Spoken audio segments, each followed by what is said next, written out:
Ya, Assalamualaikum warahmatullahi wabarakatuh. Selamat sore pemirsa. Kita kembali lagi hadir di sore hari ini di special talk show bersama saya Agustiada.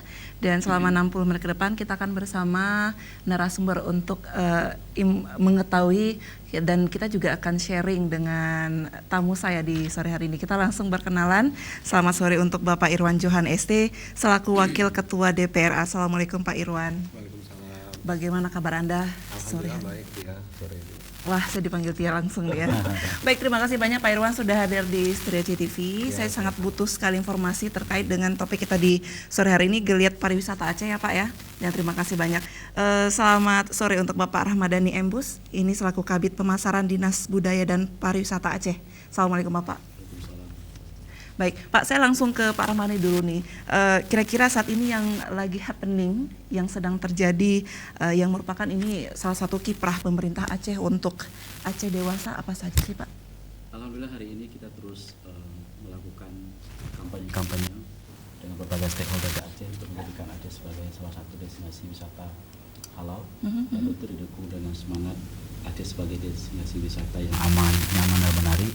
Salah satu strategi yang kita lakukan adalah gerakan 100 event sepanjang tahun 2019, yang tentu ini adalah semangat kita bersama melalui tema besar kita adalah Aceh Hebat melalui ragam pesona wisata. Baik, 100 event dalam satu tahun. Yes. Artinya ada. Untuk tahun 2019 saja ini sudah berapa event yang sudah diselenggarakan dan ini berjalan dengan sukses? Alhamdulillah sampai hari ini hasil pemantauan kita bersama 50% sudah berjalan. Masih ada 50% lagi dari 100 event yang akan kita gerakan, yang tentu di sini tersebar di seluruh kabupaten kota.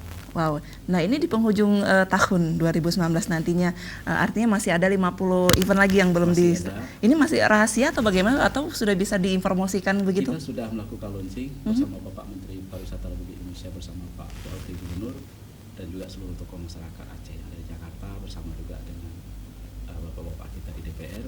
Dan tentunya di sini ada masih banyak kegiatan yang bersifat core event, supporting event yang akan kita gelar bersama di penghujung tahun 2019.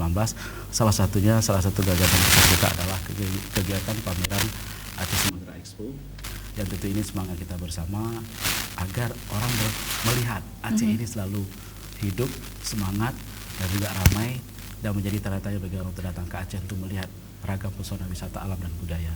Baik, terima kasih banyak Pak Ramadhani. Pak Irwan, ini kerjasama yang pastinya yang luar biasa yang diharapkan untuk menyukseskan event-event sampai di akhir tahun 2019. Nah, untuk melihatnya sendiri dari awal sampai akhir nanti, ini sebenarnya sasarannya memang khusus untuk pariwisata lokal atau memang untuk juga warga lokalnya sendiri?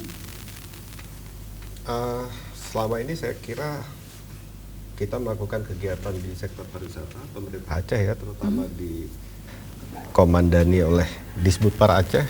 Itu tujuannya memang untuk mengembangkan pariwisata kita di Aceh. Tujuannya juga tentu ada efek ke perekonomian masyarakatnya juga ya. Jadi dengan masuknya wisatawan baik dari luar daerah tapi masih Nusantara atau dari mancanegara, dari luar negeri, saya kira ada efek besar terhadap perekonomian kita. Dan harapan kita di sektor pariwisata ini termasuk salah satu yang bukan menganggap pariwisata ini mudah, tidak, tapi dibandingkan kita membangun industri misalnya atau membangun pabrik, membangun atau mengeksploitasi sumber daya alam ya, tapi jauh lebih cepat, lebih mudah dengan mendongkrak perekonomian kita ini lewat sektor pariwisata. Sektor pariwisata itu bisa berbagai tingkatannya, ada yang sangat low cost, sangat murah, tapi dampaknya besar. Ada juga yang memang high cost, ya. Misalnya membangun satu destinasi wisata baru itu mungkin butuh anggaran besar, tapi menyelenggarakan event mungkin anggarannya tidak terlalu besar. Membangun destinasi wisata di dalam kota, misalnya di ibu kota provinsi atau di Sabang yang sudah populer pun mungkin tingkatannya berbeda-beda. Jadi dengan sedikit menginvestasikan anggaran kita di sektor pariwisata, mungkin efeknya bisa besar dan lebih cepat. Impactnya lebih cepat bagi perekonomian kita, bagi masyarakat kita. Dan Indonesia saat ini kita bersyukur punya Presiden Pak Jokowi yang sangat concern pada sektor pariwisata. Sejak awal pemerintahan beliau di 2014, ya, di 2015 beliau sudah deklarasi bahwa Indonesia ingin digenjot sektor pariwisatanya. Ini Baik. menjadi prioritas ya. Yes. Dan Menteri Pariwisata kita Pak Arief Yahya juga sangat support Iya. daerah-daerah yang serius menjadikan pariwisata sebagai prioritas. Dan Aceh saya kira salah satu yang progresnya cukup baik di sektor pariwisata.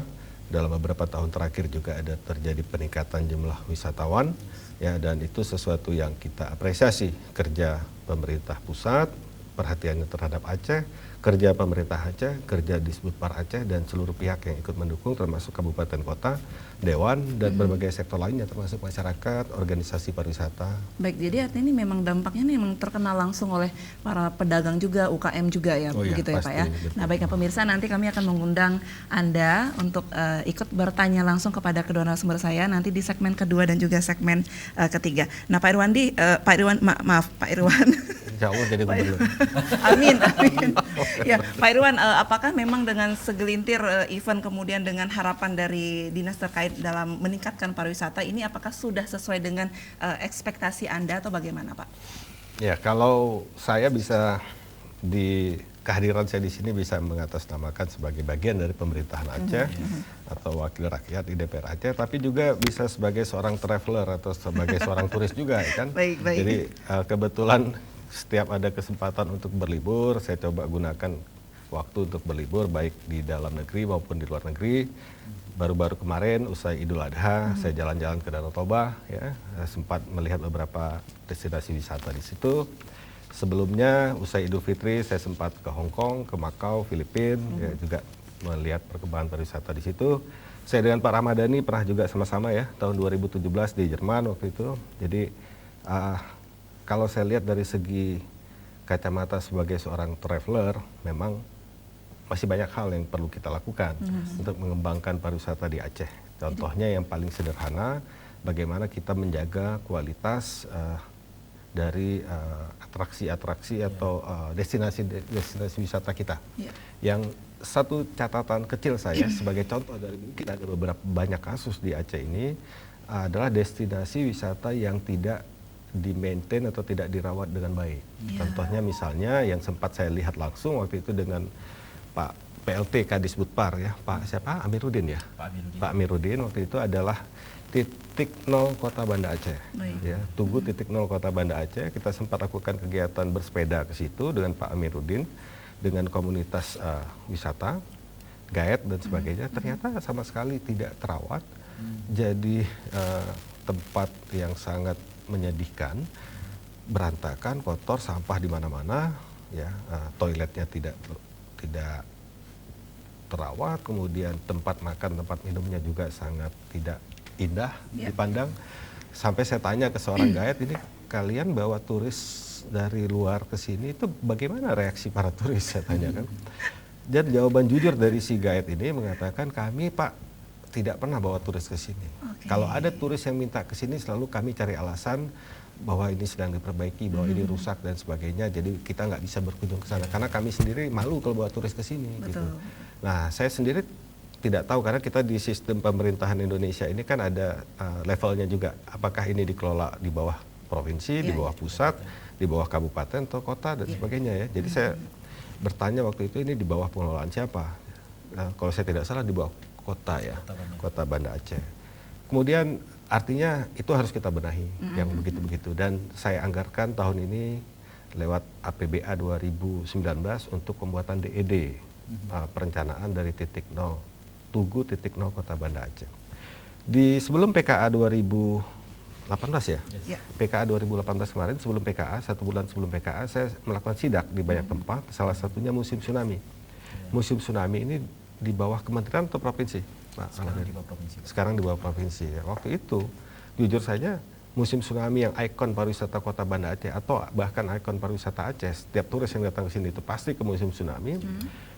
Fakta yang saya lihat pada saat itu, toiletnya nggak ada air. Wow, tidak layak. Masih pakai nampung ember, walaupun ini katanya ini kondisi hari ini Pak sedang diperbaiki, gitu kan.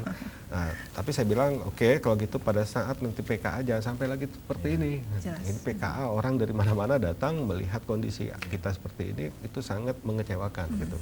Nah, jadi masih banyak PR bagi pemerintah provinsi, bagi pemerintah kota bagi pemerintah kabupaten dan bagi kami di DPR. Dan kebetulan saya juga salah satu sektor atau bidang yang saya sangat concern itu bidang pariwisata. Maka saya selalu melakukan pendekatan komunikasi dengan teman-teman di Disbudpar, sangat mendukung kegiatan-kegiatan yang dilakukan oleh Disbudpar dalam banyak bidang. Ya. Tahun ini juga kita anggarkan ya Pak Ramadhani penempatan tong-tong sampah di tempat destinasi-destinasi wisata. Gitu. Nah ini supaya ada perkembangan kualitas dari destinasi wisata kita. Jadi setelah sidak kemarin sudah ada perubahan atau belum? Saya musim tsunami baru-baru ini ada berita lagi kan? Ada berita lagi terkait musim tsunami. Seperti apa itu Pak? Ya beritanya soal ya, tidak terawat misalnya dan sebagainya. Ini harus kita benahi, anggaran harus disiapkan untuk itu. Dan sebenarnya kita nggak bisa lagi membangun destinasi wisata dengan konsep hari ini apalagi konsep masa lalu. Kita harus sudah melangkah jauh dengan konsep masa depan. Ya, seperti apa sebenarnya standar dari sebuah destinasi wisata, fasilitas pendukungnya, misalnya toilet. Ya kalau saya berpikir seharusnya, walaupun ini mungkin banyak yang akan bilang saya lebay mungkin ya, seharusnya toilet di destinasi wisata yang pernah kita lihat Pak Ramadhani udah keliling dunia lebih banyak dari saya kan. Nah, banyak tempat yang saya lihat toilet di fasilitas wisata yang memang sudah menjadi target kunjungan wisatawan yang setiap hari dikunjungi ratusan bahkan ribuan orang, itu harusnya standar toiletnya itu sudah ada air dingin, air panas, ya misalnya. Jadi wastafelnya itu ada pilihan air dingin, air panas misalnya. Kalau kita jangankan air dingin, air panas kan, air yang biasa saja tidak ada. Air aja nggak ada mungkin. Nah kemudian juga toilet itu ada AC-nya. Ada AC-nya, toilet ada AC-nya gitu, dan ada pengering tangannya dan sebagainya. Jadi sudah seperti di mall harusnya. Gitu. Tapi yang terlihat di lapangan tidak sesuai. Ya, belum sesuai tapi begitu. Aceh bukan satu-satunya yang kondisinya demikian. Betul. Nah, tadi saya cerita baru-baru ini saya kunjungi Danau Toba, dan satu sisi saya sedih. Waduh, Danau Toba kok begini, gitu kan? Sebagai orang Indonesia, sebagai orang Aceh, saya senang berarti. Daerah lain masih begini masih kan? begini saja.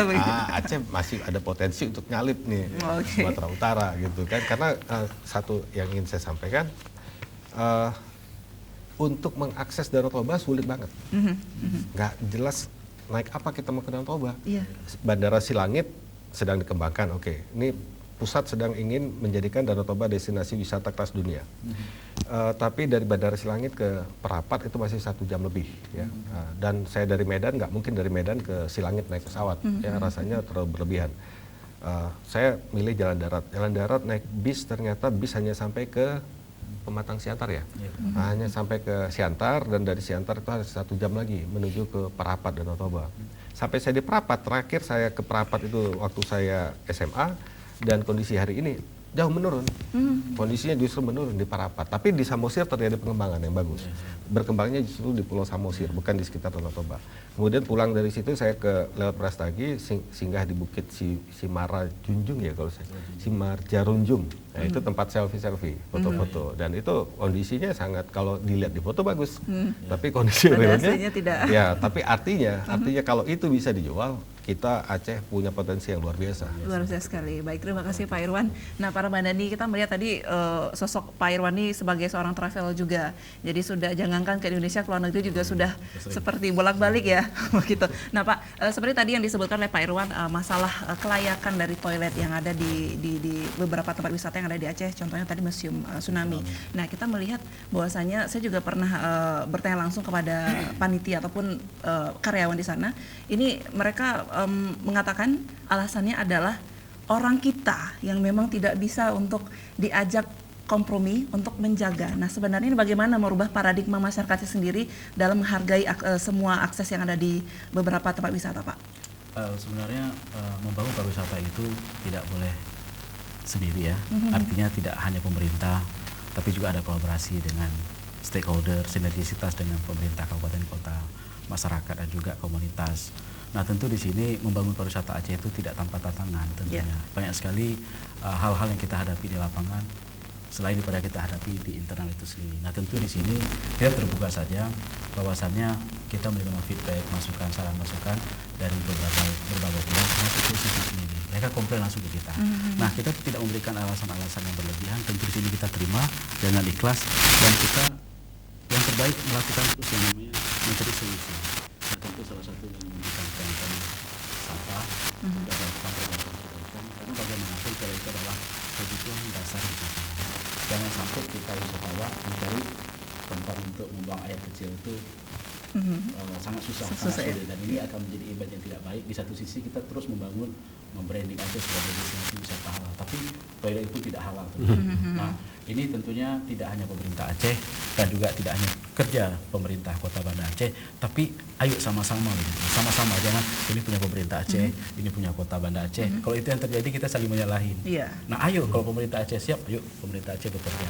Kalau pemerintah kota lebih sigap, ayo pemerintah kota lakukan itu sendiri. Itu demikian kami menerima kritikan, kita harus melakukan perbaikan-perbaikan. Artinya, ayo menjadi tuan rumah yang baik, membuat suasana wisatawan itu nyaman, aman, dan sehingga akan menjadi kenangan yang bagus. Kita belajar dari keburukan-keburukan dan kekurangan kita selama ini.